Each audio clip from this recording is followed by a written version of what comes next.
We had the highest level of engagement that we've had at the height of the pandemic. And why was it the highest level at a period of really high stress? It was because we were human. Checked in with people. How are you doing? Are you okay? Can you get food? Are you safe? And that connection drove more engagement in work. And even though we were physically separated and everybody thinks we need to get back to the office to get that level of community, that's evidence that it's really about how we show up. And we showed up in that moment.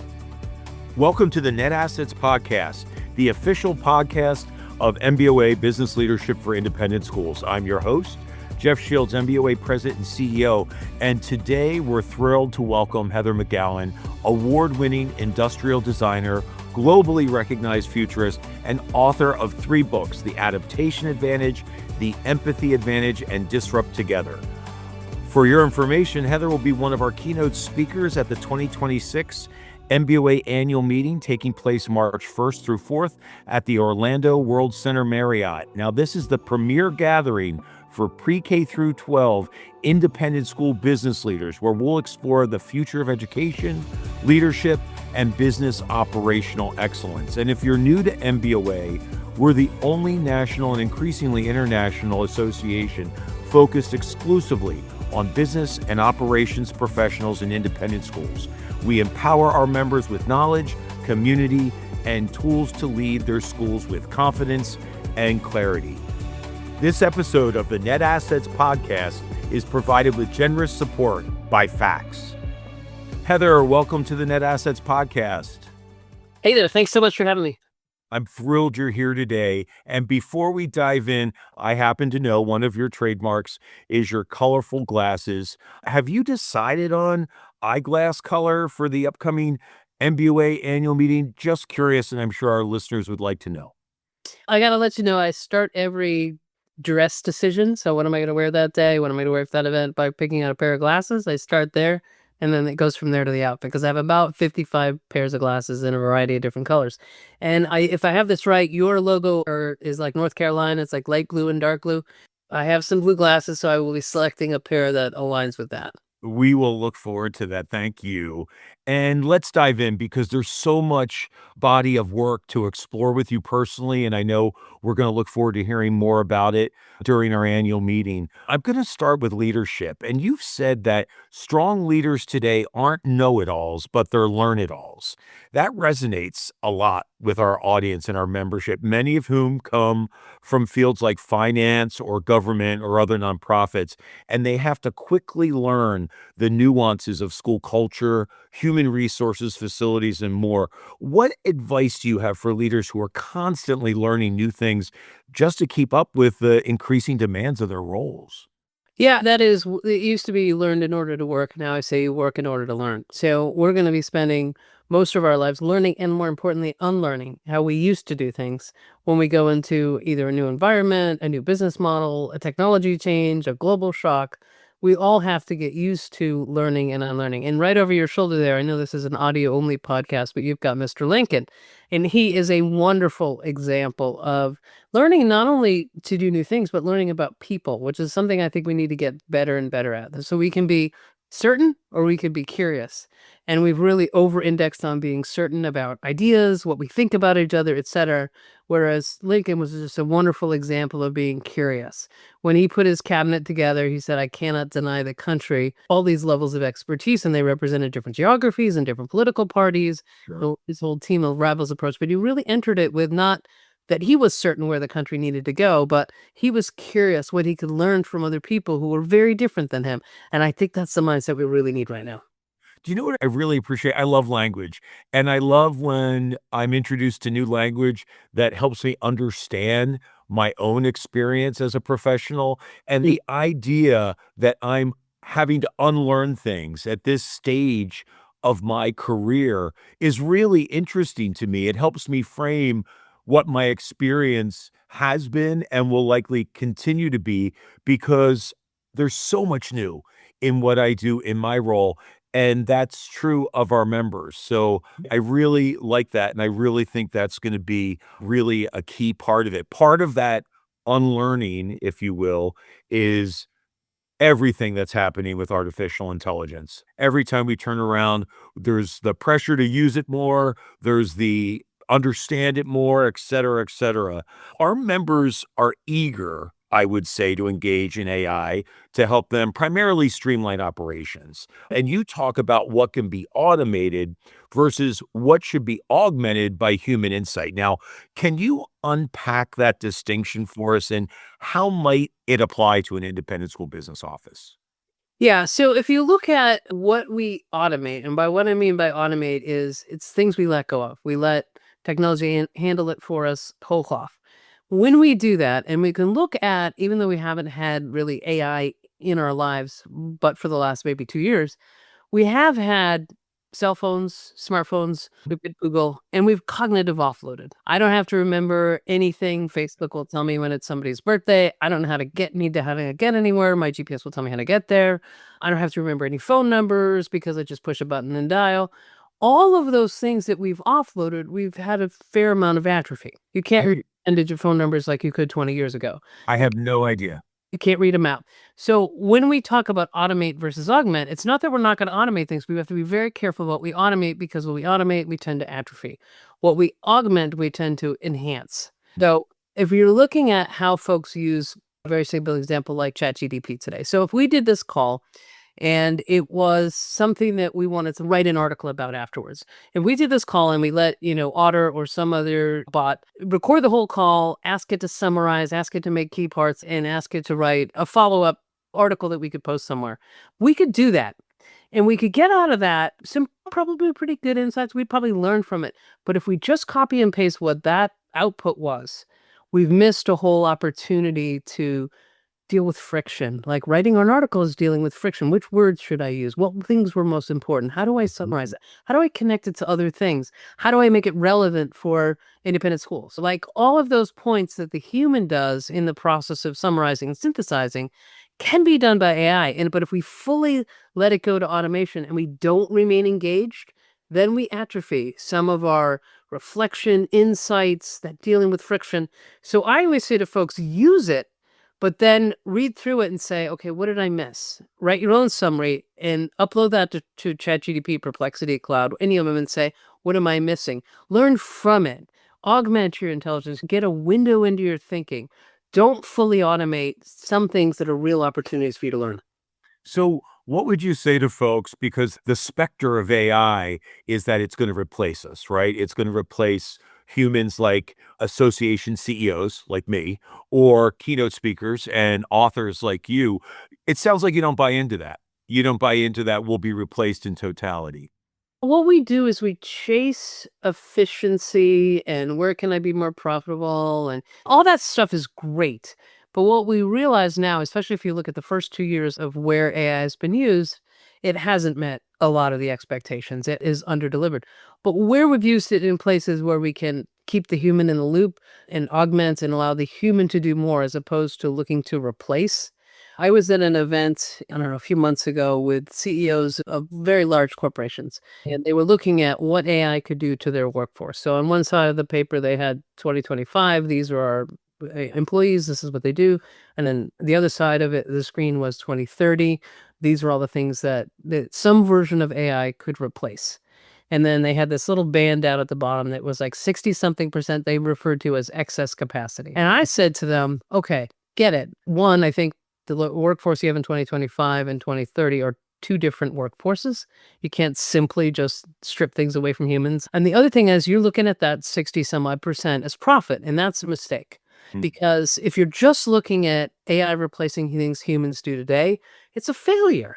What it should be doing is increasing the experience, making the human more productive, making the human more happy, make the human more thriving, making the customer experience superior. We got to lift our gaze a little higher, look a little further out on the horizon, and stop looking to just make what we do today more efficient, because what we do today isn't that great in some. Look in the art of education, we could be doing so much better. In the areas of customer service, we could be doing so much better. In areas of relating to each other, we could be doing so much better. So let's strip out the routine and predictable, reduce the unproductive friction, and focus on including more productive friction that helps us learn. I love that. I would say our members in particular, they're business professionals. So they're accounting, finance, tax. There's rights and there's wrongs.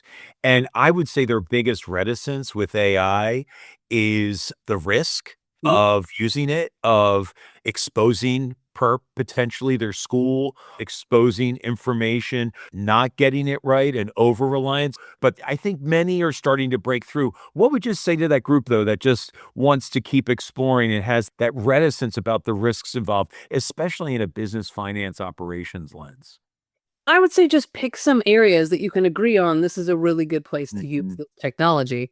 And what is it going to do for us? How is it going to make us more efficient? How is it going to make us more insightful? How is it going to serve our customers better? How is it going to make the school operations work better? And pick an area that you have them do as a pilot. And then I would say to everybody across the boards, you should be using it. You should be learning from it. It's a real opportunity for us to all upskill ourselves. Like, when I'm preparing for keynotes all the time, I've got 2 in the next 2 days, I've got 3 next week. I am constantly using Perplexity for research, Cloud to word things better, and it's constantly a cognitive partner for me. It's not replacing what I do, I'm not having it make slides, I'm not having it write speeches, but I'm like, "I wanna understand a way I can explain this concept better. Can you give me some suggestions from history or science or something?" And then it's a cognitive partner for me, so I would encourage people to do that. You're missing a huge opportunity if you don't. You've done it again, a cognitive partner. I love that. And once I let the genie out of the bottle, I found all sorts of utility for me, Mhm. my work, and I really connect with the extension of the human experience. It's helping me be better in my role, but you have to explore it. You have to get comfortable with it. And I guess you have to know the limitations, like you pointed out, and also understand the risks. Let's take a break to recognize this month's sponsor, Fax. As a longtime member of the MBOA corporate circle, for years, Fax has supported independent school business leaders with the tools and expertise needed to run strong, sustainable operations. Fax connected platforms help business officers reduce manual work, improve accuracy, and keep families and staff on the same page. New tools like Fax Data Insights bring key information together so leaders spot patterns sooner and plan with greater confidence. To learn how Fax can strengthen your school's financial operations, visit faxmgt.com. I want to talk about some of the books you published. I'm going to start with The Adaptation Advantage, which was, I believe you wrote it just before the COVID-19 pandemic. Now, just so you know, our schools literally, like many, had to pivot virtually overnight in their service to students, adjust operations, launch remote learning. They basically had to rethink everything. What did you learn from your work with companies and other organizations during that time? I learned a couple things. One big thing I learned, because I had interviewed the person who wrote the most well-respected and well-covered book on the 1918 flu. I had happened to come across where it's called Pale White Rider, because what the 1918 flu did was it ushered in the electronic era. We had a pause, and then in that pause, you get this acceleration that takes off. That's exactly what was happening in COVID. Is we had a pause, and in that pause, what you experienced is basically we leapt forward 5 years in digital transformation in 30 days, not because we could never have done it before, but because we had to do it. It was like forced function, right? Yes. I worked with a lot of academic institutions. This instructor won't teach online. This course won't work online. Overnight, 2 weeks, everything was online. I can't have employees that work remote. You can't have employees. So the biggest thing I learned was that in periods of pause, this is giving us an acceleration and transformation into work. So that was the first thing I learned.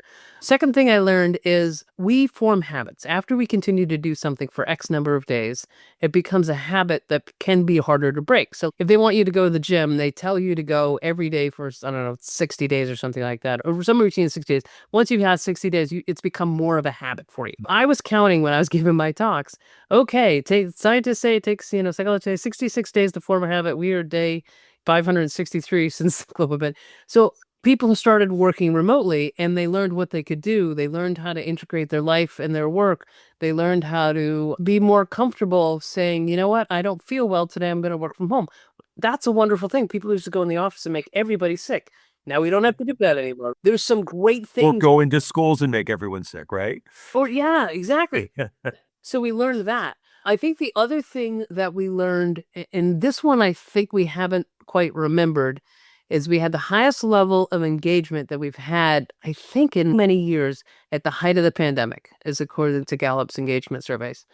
And then we have some of the lowest levels now. And why was it the highest level at a period of really high stress? It was because we were human. Mm. Checked in with people. How are you doing? Are you okay? Can you get food? Are you safe?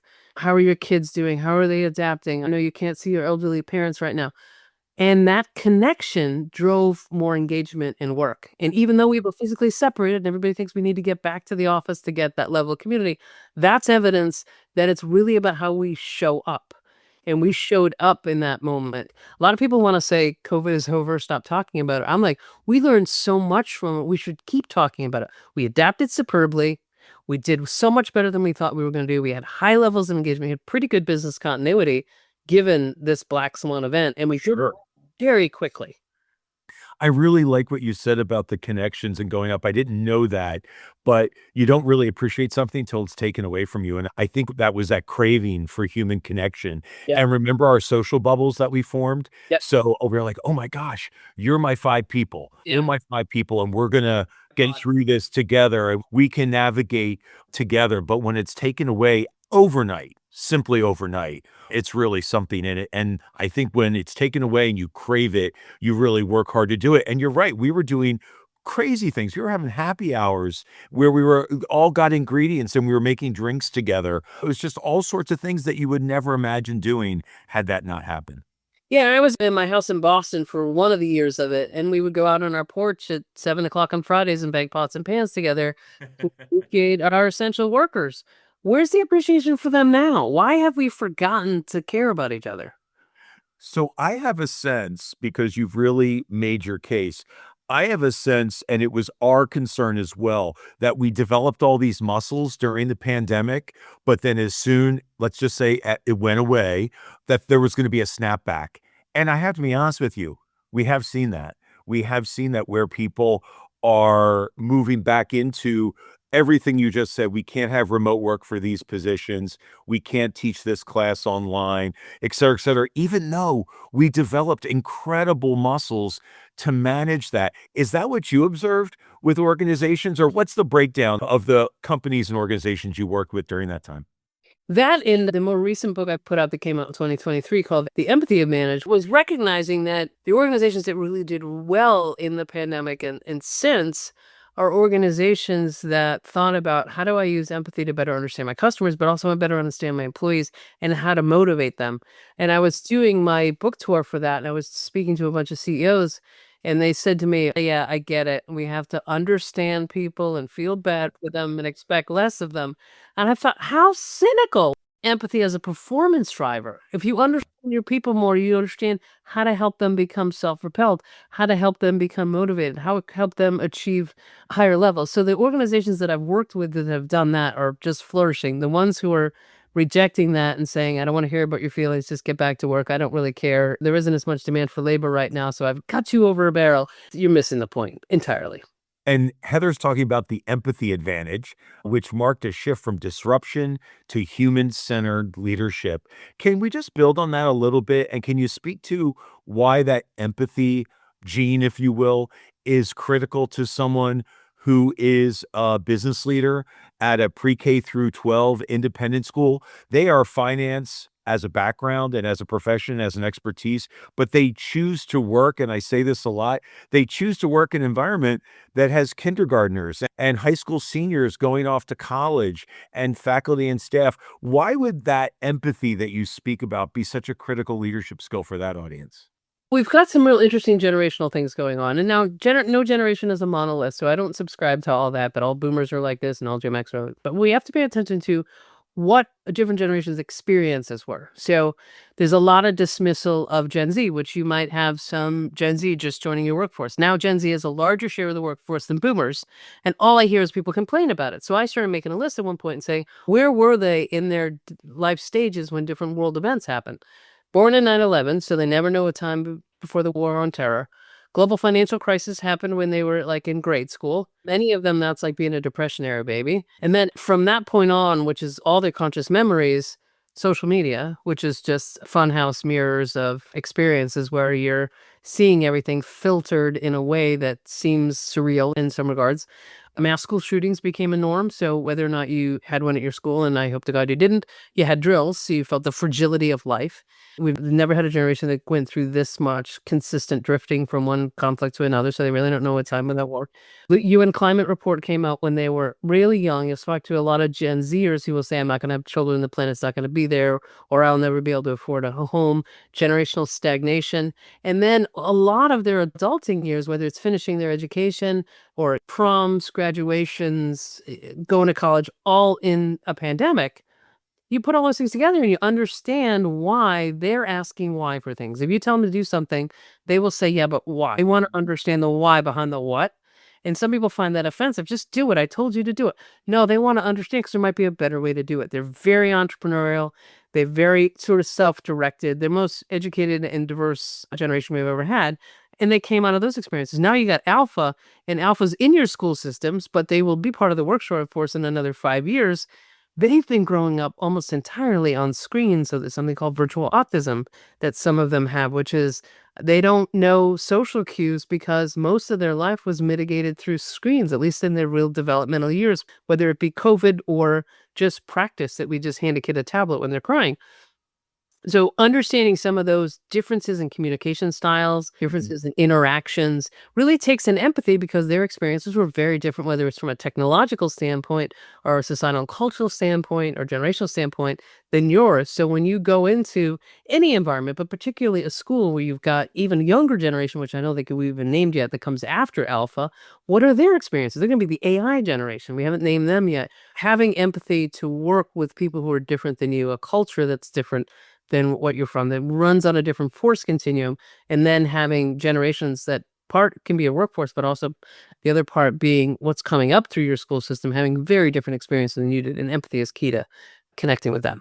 I think for sure. You reminded me of a time when I remember my daughter's 19 now, but when she was a toddler, I'll never forget the first time she walked up to a TV screen and started swiping it. Yeah. Because that was intuitively what you did with screens. It was a touch screen. And I think that's one example of any. What's one thing attendees of the 2026 NBOA Annual Meeting can look forward to in your keynote, which is closing our meeting, by the way? Okay, so I don't know the exact subject yet, but what I do is the 3-story format because I was subscribed to Angus Fletcher's story thinking, which is prioritize the exceptional. So I'm going to tell you like 3 random stories. Like if I do solve tomorrow's problem, I'm going to tell you about a mop, a burrito, and some hermit crabs. If I'm wading through uncertainty, I'm going to tell you about a fish, some waves, and a bicycle. They're all like these random stories, but they each encapsulate something that gets your attention and gets you to shift your perspective. And it's followed by a lot of research and data that gets you to go, wait a second, maybe I didn't really understand that the way that I thought I did. And then those 3 stories come together at the end. And the most consistent thing I hear across all my talks is, I didn't get it that way before. I never did it that way before. I didn't see that opportunity before. And now I know what to do. And I feel less scared and I feel more excited. That's what you did for me in this conversation. I really appreciate that. Thank you for joining us today. We're very excited to welcome you to Orlando this March. To our listeners, don't miss Heather McGowan's keynote, dozens of learning and networking opportunities, plus the Business Solution Showcase at the 2026 NBOA Annual Meeting, March 1st through 4th at the Orlando World Center Marriott. Register now at MBOAannualmeeting.org. And remember, MBOA is your partner in leading the business of independent schools. We're here to help you thrive in every aspect of school business operations. And thank you again to Fax for sponsoring this episode of the Net Assets Podcast. So until next time, thanks for listening to the Net Assets Podcast.